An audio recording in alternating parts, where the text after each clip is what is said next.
ఈ రోజు అమరావతిలో ప్రారంభించిన ప్రతి ఒక్క పని రాబోయే 3 సంవత్సరాల్లో పూర్తి అవుతాయి. అంటే ఇన్ఫ్రాస్ట్రక్చర్ అంతా కూడా దగ్గర ఒక 50,000 కోట్ల రూపాయల ఇన్ఫ్రాస్ట్రక్చర్ రాబోయే 3 సంవత్సరాల్లో అమరావతిలో పూర్తయి మళ్లీ ప్రధానమంత్రి గారు వచ్చి దీన్ని ఇనాగరేట్ చేయబోతున్నారు, డెడికేట్ చేయబోతున్నారు. అది జరుగుతుంది. అక్కడి నుంచి ప్రైవేట్ సెక్టర్ పెద్ద ఎత్తున ఒక నాలెడ్జ్ ఎకానమీకి కాలేజెస్, యూనివర్సిటీస్, ఇప్పటికే 4-5 యూనివర్సిటీస్ వచ్చాయి.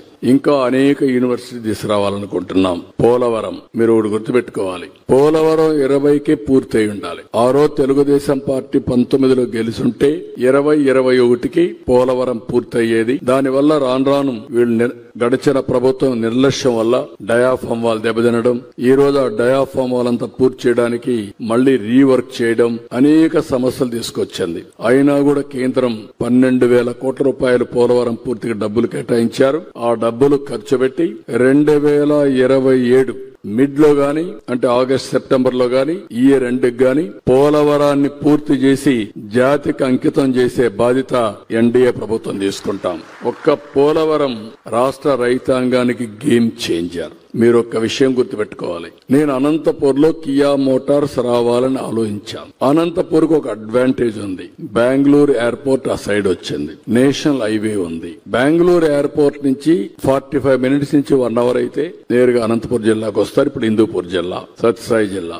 అలాంటిది నేను ఆలోచిస్తే నీళ్లు లేవు. నేను కియా మోటార్ తో మాట్లాడితే మీరు నీళ్లు లేకుండా మేము ఎట్లా వస్తామని అడిగారు. నేను సవాలుగా తీసుకుని ఒక్క సంవత్సరంలో గొల్లపల్లి రిజర్వాయర్ పూర్తి చేసి అక్కడి నుంచి వాళ్ళ రమ్మని మళ్లీ ప్రాజెక్టు పూర్తి చేసి నేనే పోయి ఫస్ట్ కార్ రిలీజ్ చేశామంటే ఇవన్నీ 4-5 సంవత్సరాల్లో సాధ్యమైనాయి. రాయలసీమలో ఈ రోజు వాటర్ అనేది ఒక గేమ్ చేంజర్. ఈ రోజు మనందరం గుర్తుపెట్టుకోవాలి. ఎన్టీ రామారావు గారు ఆ రోజు ఆలోచించింది బచావత్ అవార్డులో సర్ప్లస్ వాటర్ వాడుకునే అవకాశం ఆంధ్రప్రదేశ్ కుంది, మనం వాడుకోవాలని ఒక నిర్ణయం తీసుకుని అనేక ప్రాజెక్టులు ప్రారంభించాడు. నగరి, గాలేరు, తెలుగు గంగ, అంద్రి, నీవా ఇలాంటి అన్ని ప్రాజెక్టులు ప్రారంభించాడు. కానీ ఈ రోజు ఆ ప్రాజెక్టులన్నీ పూర్తి చేసి రాయలసీమని రతనాల సీమగా చేసే అవకాశం ఈ రోజు ఎన్డీఏ ప్రభుత్వానికి వచ్చింది. అది చేస్తున్నాం. మీరు ఒక్క గేమ్ చేంజర్ చూస్తే మొన్నే 3,850 కోట్ల రూపాయల ఖర్చుతో